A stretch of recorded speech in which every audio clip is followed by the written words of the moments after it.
Hey guys, welcome back to another War of the Visions video, and today I am back once again with another video.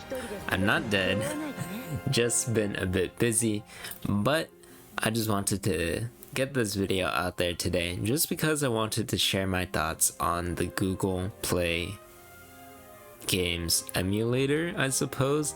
I'm just gonna call it an emulator just because it does emulate a phone, it emulates games, that's what it does.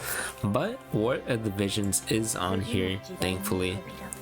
The game did advertise it a couple weeks ago actually, and I actually just got to it last week, and so for the past week I've been using it to climb like floors 80 to 100 in the tower. I've done my dailies on it, and I gotta say, it's pretty good. It's pretty smooth, and I think I much prefer it over BlueStacks, I'd say. And so just to give an example here, here's me clicking on the summon page. Boom, really fast, 1 second.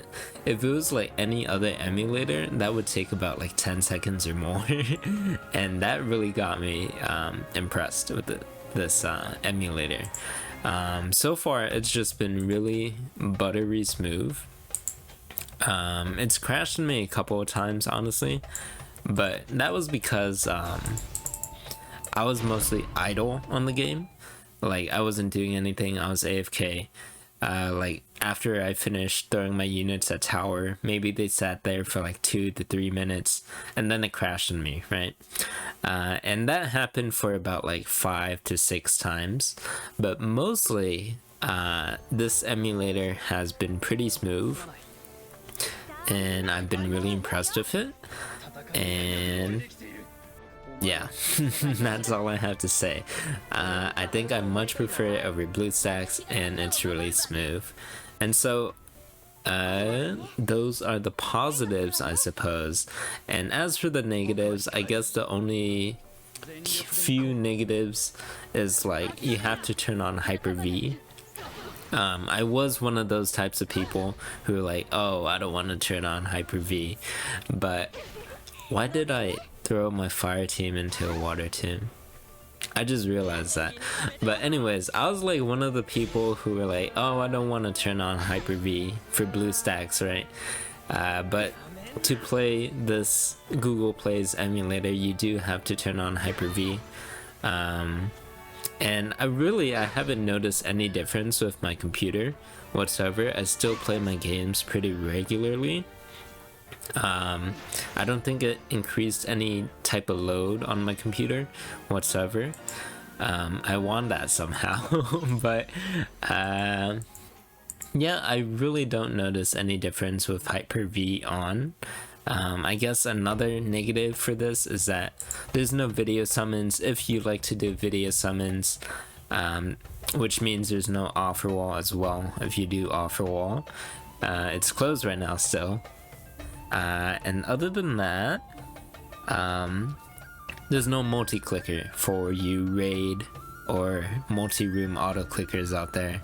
I personally use like raid auto-clickers just because raid is quite tedious and like all that clicking and stuff. So no auto-clickers. Maybe you can find like a PC auto-clicker out there, but that might be a bit difficult to find. And I guess number 4, this is kind of a off thing for me, is that you can't really change which drive you install this emulator on. If you have like 2 different drives, like a C drive and a D drive, it'll always install into your C drive, I believe, or you can't really designate it anywhere. So that's just a small pet peeve of mine.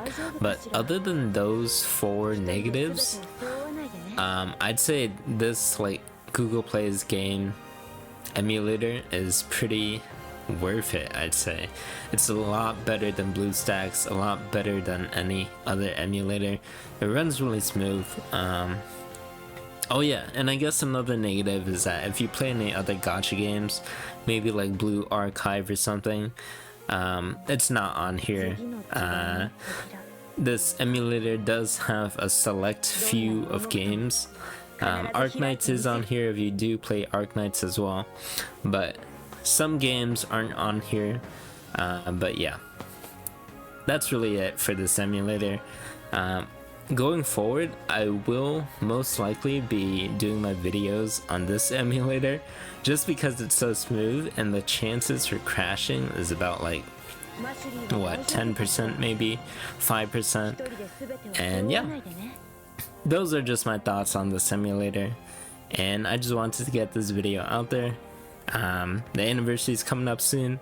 Hope you all enjoy it, and with that being said, thank you so much for watching, and until next time, peace.